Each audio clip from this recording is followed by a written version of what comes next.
the one thing about Mike and I is that we're always open to share. We're always learning. I hope we never stop learning. Our phones are open. Our emails are open. We talk to a variety of teachers in here weekly, and so feel free to email us your questions, and if you ever need any help, we're here for you.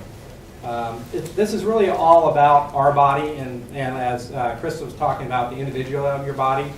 There are things we all need to do the same, the fundamentals. You got to get the club face, and the path, the matchup, stuff like that. But how does your body do it?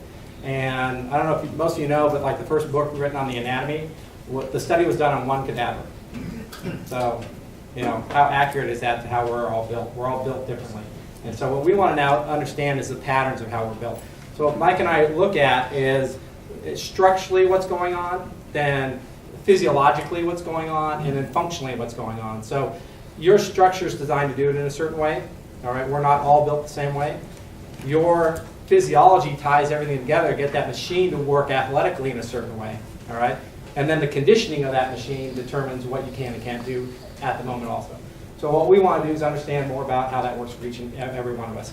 I'm going to go over to just an overview of the basic structure, and then Mike's going to go into the patterns and more of the matching and our testing and all that. So I gave you guys a handout. Some of you printed it out, some of you didn't. Hopefully if you don't have one, there's some on the tables you guys can share here. It's the one with the secrets of owning your swing on the front. And what we're going to find is that there's 12 what we call biomechanical features that we look at. And by the way, you'll hear Mike talk about it one way and me another way, because for 25 years we've each been discussing it our own ways. So we're trying to get a common ground on all the terms where I've written out actually. So if you have some more at the table, you guys can share. Yeah, you're good. We'll go ahead and hopefully you guys can share with them. So one interesting thing that we found as we're going through this process, again, we just identified these things. We didn't invent them, they just showed up. Within those 12 biomechanical features, 4 of them actually relate to what we do in the Downswing to produce accuracy. 4 of them relate to how we produce power, and 4 of them relate actually to blending those two together in the system. And again, it just sort of worked out that way, which is pretty cool. Each option that we're going to look at, or each feature we're going to look at, has 3 options. And so, 3 and only 3, and again, it just showed up that way. So when we look at, for example, I won't get into the details of it now, but like what people call one plane, 2 plane, or I call it your swing track and the backswing, how you get to the top of the backswing. At the top of the backswing, your left arm can be above your shoulder line, through it, or below it. There are no other options, are there? Right? So it's in that spectrum. And everything happens biomechanically in a matter of degrees. It happens in 3-dimensional space also. So we've been talking about 3-dimensional space for a long time, and people thought we were nuts. And talking about vertical ground forces and how you apply vertical action in the golf swing. Again, 20 years we've been nuts. Now thanks to Chris Como, Dr. Kwan, a bunch of other people showing how this actually is working because they're measuring it. Again, if you can measure it, it's becoming more understood how these actions work in the golf swing. But everything happens in 3D, and it all happens on a spectrum. So you can have, very vertical left arm down through the shoulder to a flatter, and there's a window there. And somewhere in that window is where structurally you're designed to do it. Your physiology can move it in that window due to functionality, but you're going to be in that window when you're swinging your best. Okay? I'm sure some of the other teachers, Ted and Tom, have also found that when you start getting people to swing in a way that their body's matched up to do, they swing a lot more efficiently, right? They used to come to you and say, boy, after 1 bucket of balls, I'm worn out. Now I can do 3 or 4, and I go home and I'm fine. I'm not sore the next day. So it is about getting it to match your body, work more efficiently for your body. I know there's different definitions of efficiency out there, but getting more out of your swing with less effort, less wear and tear on the body. One of the things we want to do is eliminate injuries. We want you to swing in a way that doesn't cause injury to your body. And so that's what we're going to learn while we're here. Okay?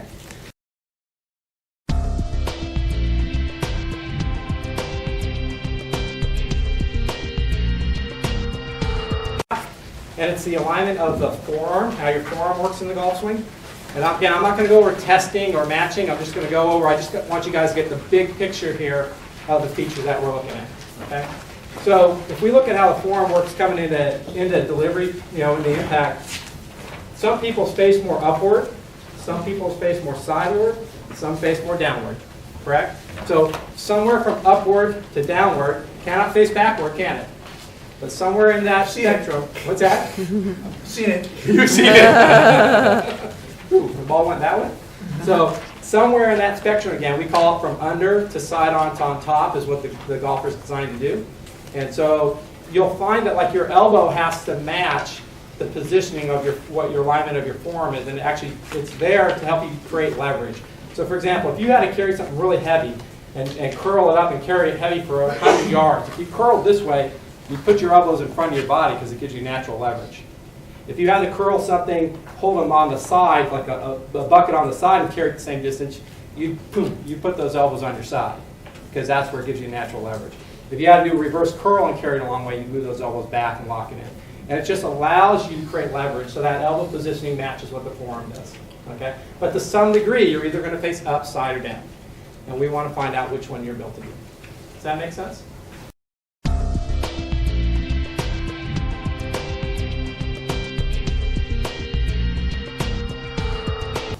Okay, so the next one is swing track. So swing track, what I call swing track again, and we're trying to get it to backswing plane, downswing plane, something like that. Again, these are not scientific terms describing exactly what's going on. We're just trying to give it a name that we can identify that we know what to look for. So again, at the top, what's that? Common language. Common language, exactly. And we're not locked into our language either. We've both been adjusting for a long time, so if somebody comes up with a better way of saying it that makes more sense to people, let us know, and we're more than happy to get things moving in that direction. But again, as we go to the top of the backswing, that left arm can be above the shoulder line, it can be through it or below it. Now there's lots of ways of getting there. Again, we're not saying you have to get to that position in a certain way. You know, Sam Snead would go in, and if you saw him early in his career, then it went to high track, didn't it? All right? So you have Fred Couples go out, and then he drops it in. So it's not a matter of how we get there. It's just a matter of understanding what top of backswing position you're striving to get to that matches your body. Okay? All right.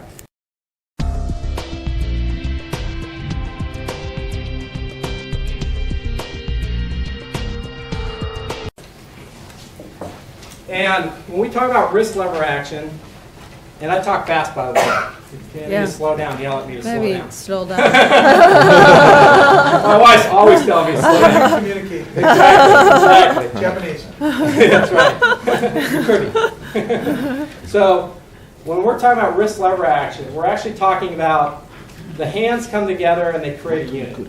Once that unit's in position, then how do we move the club? We're not talking about the individual movements of the wrist joints, their alignments, how they would move, say, anatomically in relation to each other.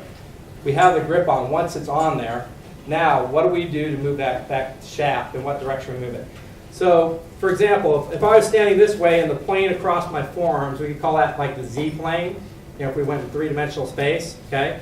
The X-plane would go out this way and the Y-plane would go over here, all right? Anything that's moving up along the XZ plane in this direction would be vertical. Okay? Anything moving along the XY plane would be horizontal. And directly in between, right, would be diagonal. So again, to some degree, when we load that lever action, it's going to be moving up in this corridor somewhere, isn't it? I don't load it over here, do I? So it's going to go from anywhere from vertical to diagonal, horizontal. And again, we can find out exactly at what angle, you load that the best. And some of it is, yes, determined about exactly how you put the grip on. If I go from weaker to stronger, I'm going to find exactly where that sets may be a little bit different. If I'm designed to be diagonal and I have a weak grip, it may be a little over here, and a strong grip, it may be there, but it'll still be in that window. It'll just move slightly. Okay? One thing that we recommend, and this is just a recommendation, is that when you set the left arm, you let that left arm hang naturally. And whatever angle it hangs at is the angle that it goes on. And that's a recommendation. Later on, when we go over testing, I have people put it on in that angle to test. I don't necessarily tell them they have to play there. I recommend that they play there. Just found that through my experience, and Mike's found the same thing over time, that when we get the golfers to grip it that way and allow them to hinge it that way, that what happens is they get in their strongest wrist lever position. And that's more of a structural thing than it is a strength thing. You can get, we were asked a question, I was at Oak Tree National with EJ 2 days ago, and it was Karen Sojin asked. She said, well, what if you get somebody that's, an older lady and you do this? Well, if you're in a position that doesn't fit them and you test it, it breaks down really quickly. But all of a sudden you get the angle that hits them, and they're really strong and they're really shocked. You're like, wow, they can't believe that they can actually hold it in that position. So there is a position that's easiest for you to hold. Okay? Hold where? What's that? Hold where? In whatever direction of hinge. So if you're a vertical hinger, what will happen is we use this for testing. We end up stressing this. We'll show you later on how that works, okay? The other thing that we'll see when we look at the wrist lever action, when you look at the club face at the top of the backswing, golfers that have vertical hinge actions will tend to have an open club face at the top, more open. Okay? Golfers that hinge it horizontally will have a more closed. I actually call it square to the arc. The common term is closed. So Claude Harmon said you could have open face players or closed face players. You just have to get everything to match up. So if it's a diagonal hinger, it'll set more on plane. Okay? And so they call that square. I call that on plane, because if it's on plane all the way coming down, it's wide open at impact, isn't it? So I don't know why we call that square, because it's actually open. Okay? So understanding also, when you look at the top of the backswing, you know, people always want that club face in a certain position. Well, if you understand the wrist lever action, you may have more freedom in letting that club face go, you know, wherever it needs to match the wrist lever action. So you're not trying to manipulate them into the box again, like Krista was saying earlier. That make sense? And again, any questions you have, go ahead and fire them away at me. Don't.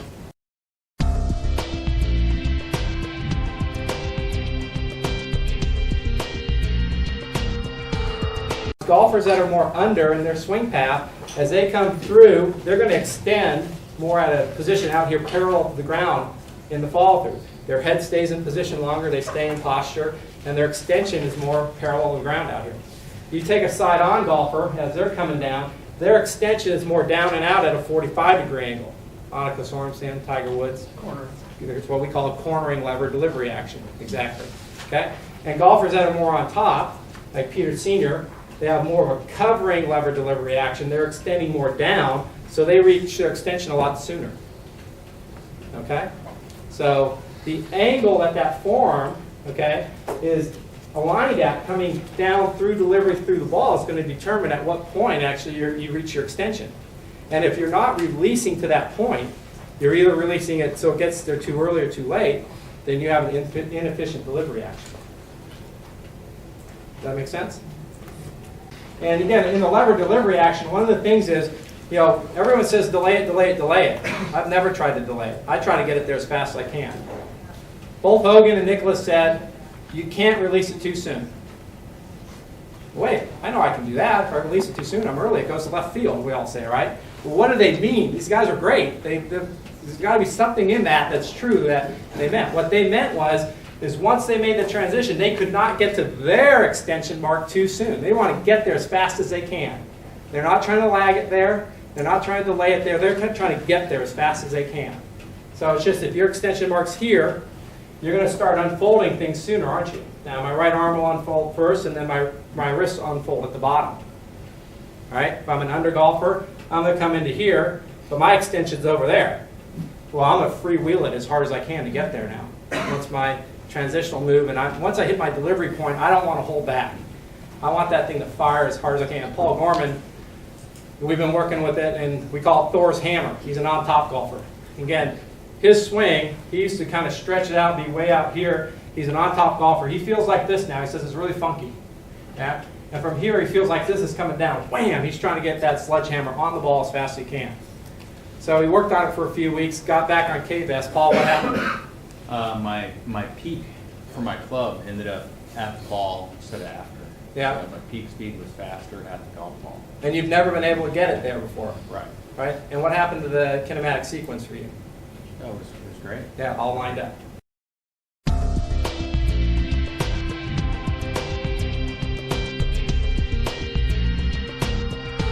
So now, when we look at the body, you know, we generally talk about swings in the terms or the convention over the last couple of decades has been a rotary swing, right? Got to be more rotary. Got to rotate posture, stuff like that.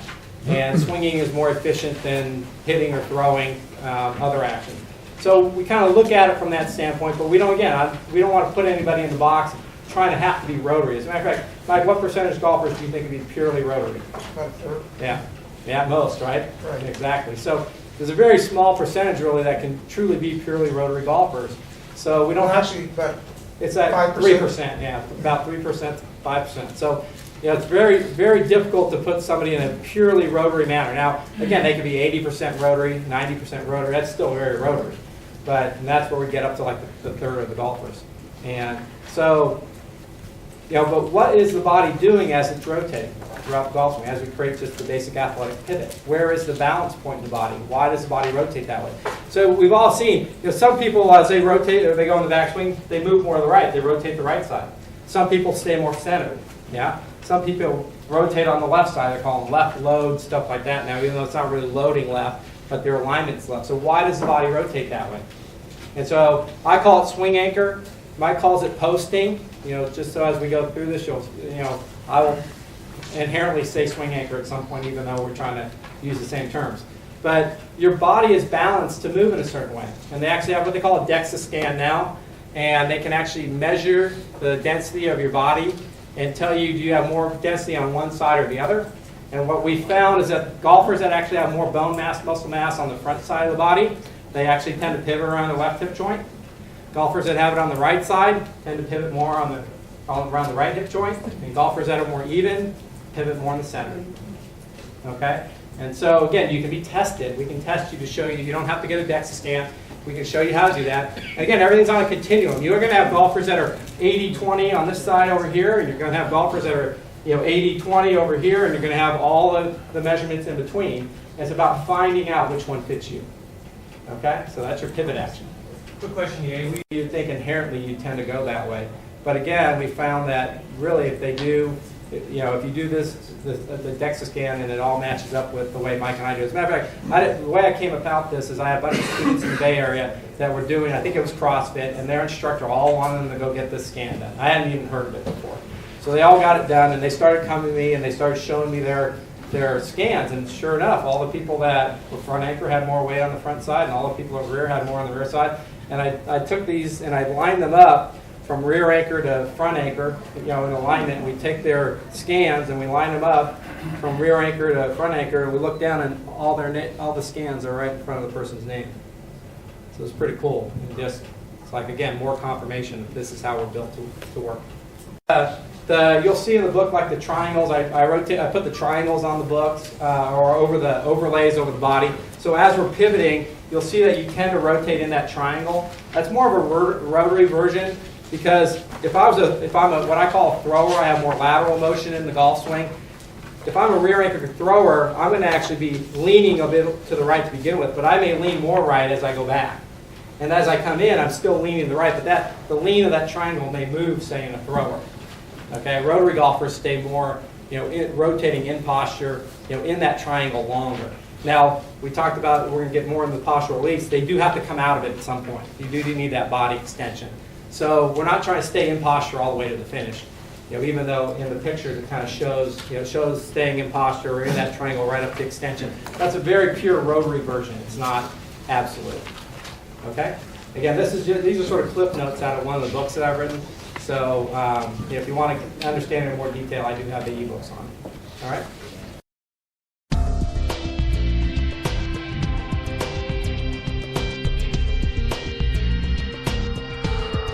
So the next one that we're going to look at is your torque system. So, conventionally people have been told for a long time, keep your hips still, create a big differential between your hips and your shoulders in the backswing, get that X factor.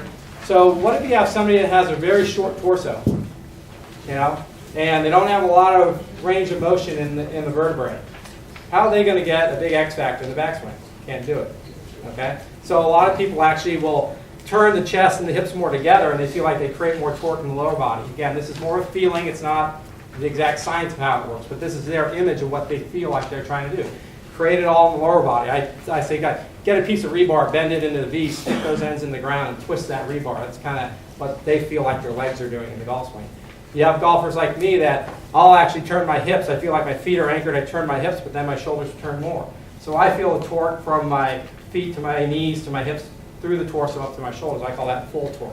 Okay. Most people will do this naturally if they're not told what to do, so I don't really even worry about it that much. If I see somebody trying to do something that they're not built to do, that's when I get them moving in. And you know, this is what you're built to do. You really ought to stop trying to do what they've been telling you. Okay?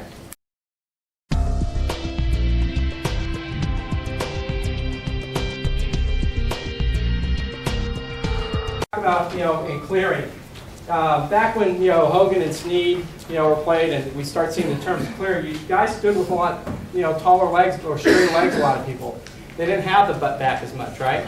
So if this is where the wall is, but you stand and your butt's not on the wall at address, well, at some point they had to get that butt back on the wall. That's really kind of what clearing was, to make room. Well, in this day and age, people set up with the butt back more often. It's already on the wall, but at the top of the backswing, the butt comes off the wall, doesn't it? So in the transition, we're just trying to get the butt back on the wall. To me, that's all clearing is. I call it restore a lot of times. Just restore the butt back on the wall. Now I have room to slot that club coming into the downswing. So very simply, there's 3 clearing actions again. And so when we look at your clearing actions, you can actually get your left hip to pull back on the wall. Okay? You can use your tailbone to more push straight back. Tiger kind of looks like he does that more, doesn't he? This kind of goes back evenly. Or like Hogan, you can keep that right hip pinned on the wall, slides on the wall as the hips are turning, and that's what gets you back on the wall. Again, this is more of a feeling, it's more of an action that the golfer is experiencing, but it's their way of making sure that butt gets back on the wall as they start that downswing so that they can get in the slot. Now, some people, the butt will come off the wall sooner than others. But it has to, if they're going to clear, it has to just restore and get back on that wall in the transitions. Okay?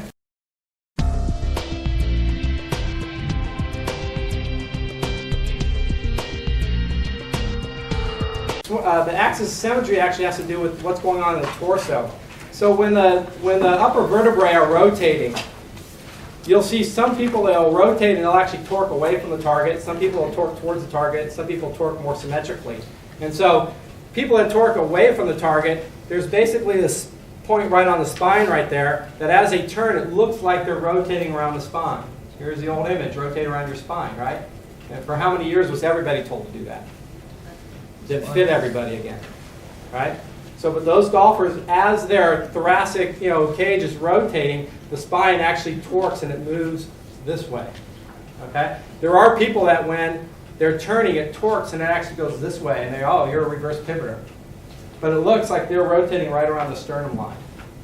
If you were to look at it from a face-on view. And so, if you find somebody that are tested to do that, and that's what they do, then why would you change it? You got to find out what ends up working for them. Those people will try to get over here, and then they start getting shoulder injuries, back injuries, all sorts of stuff. You got to let them rotate that way. And then you have people that look more symmetrical as they rotate. Okay? Again, they're all correct.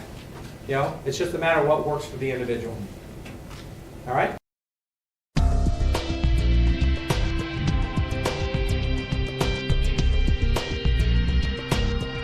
Blend things together, they bring everything together. So the first one is what we call swing linkage again. And you'll see that, we've always kind of been told keep those arms against the chest, the sides of the chest. There's where you feel connection right there, right? Some people say, no, connection is more that left arm to just the left side. Hold that glove under your left arm. Some people say, no, connection is when you marry that right arm to the right side. Well, they're all correct. But which one are you built to do? Are you built to be a rear linkage, marry that right arm to the right side of the body?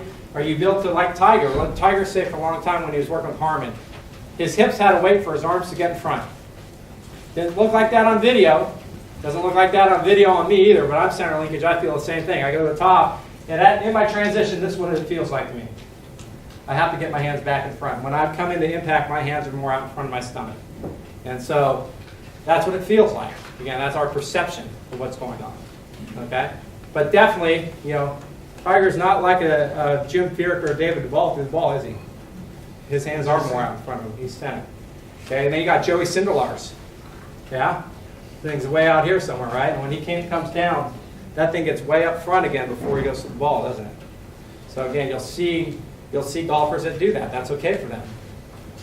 Now, we don't want them, retain that too long. You still got to get to that wrist, that lever delivery action. This clears. When I extend, that force can go away, and the arms can go this way, my body can move away from it. But if I'm linked over here, and this is trying to clear this way, this is going to throw out, and it's what I call wobble. It goes out and around like that. People end up having delivery actions, base pulls, stuff like that. So that clearing action and that linkage really need to match up.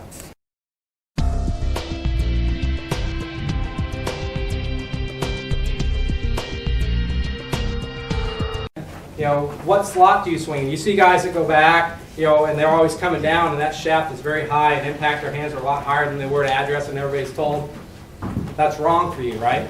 And so, well, if you're built to do it, you're built to do it.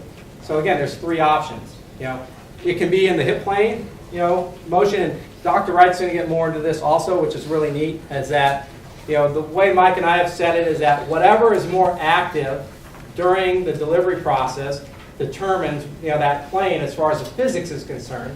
Okay. As far as the structure is concerned, Mike will get into the length of your arms and measurements to show, you know, why that, you know, how that influences it. But the physics is, if you have a ball and a string, you swing it around and around and around, the plane's going to want to seek a plane around that point of rotation, isn't it? Right. So if your shoulder, if your upper thoracic area or upper core, as Doc's going to call it, is more engaged as you're coming into the delivery action, that club's going to seek that plane that's matching the shoulders. If your torso or your center core is more engaged as you're coming in, that club's going to seek that. If your hip girdle is more engaged coming through, it's going to seek that. So you look at a player like Sergio, hips are more engaged, hip planer. Right? You look at Cabrera, shoulders are more engaged, shoulder planer. Right? So again, it's how that part of the body, what part of the core is active and engaging, and Doc's going to go into the details of the measurements that they've been finding and that go into that. Okay?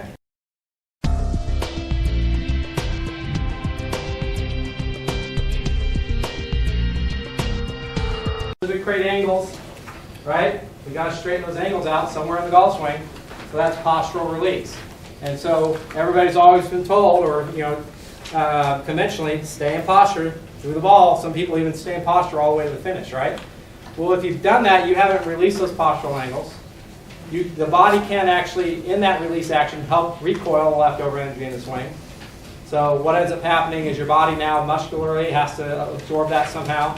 That's when we start getting into a lot of different injuries. The other thing that happens is that if I'm an on-top golfer and I'm extending more down, well, if this stays down and I extend down, aren't I going to stick the club in the ground? I do not have room to extend, do I? If stand up. You just put it on motion. Exactly. So just hold that right there. So if you and I get closer together, let your arms relax. Don't we chicken wing? We don't have room to extend, do we? There's a major reason for chicken winging right there. We make more room between our sternums, don't our arms naturally extend? Yeah, thank you. So if I'm going to extend more downward, I got to make room for that extension. That's why Peter Sr. stands up. Now an undergolfer is going to extend over here. The right arm stays here, the elbows a little more tucked in front, the right shoulder goes down. So as that right shoulder goes down, I create a lot of tilt and verticals with my shoulders, don't I? That allows me to get the club to the ball, keeping angle here. Boom, and then my extension goes out this way.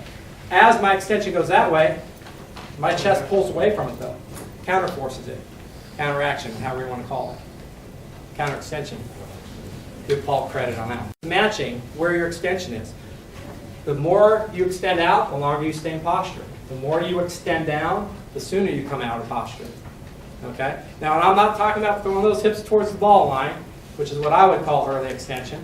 Okay? Because I want you to clear, get on the wall, but when that right arm's extending, you're posting, you're going to be getting up at some point. And some golfers have to do it sooner than others. And it has to just match the angle of your extension. Okay?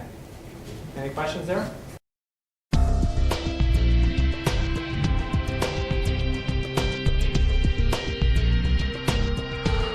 Some people, Tom Watson, more narrow going up, more wide coming down. So which one fits you? Okay, well again, there's three options. It all happens in a continuum of matter degrees that you can be measured to find out what works best for you. And when you incorporate it into your swing, things automatically start working better.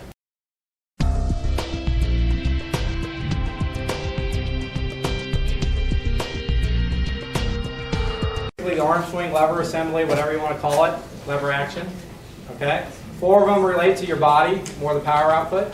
The 4 of them relate to blending those two together so they work efficiently with each other. And all we want to do is understand what are you built to do. All right? All right.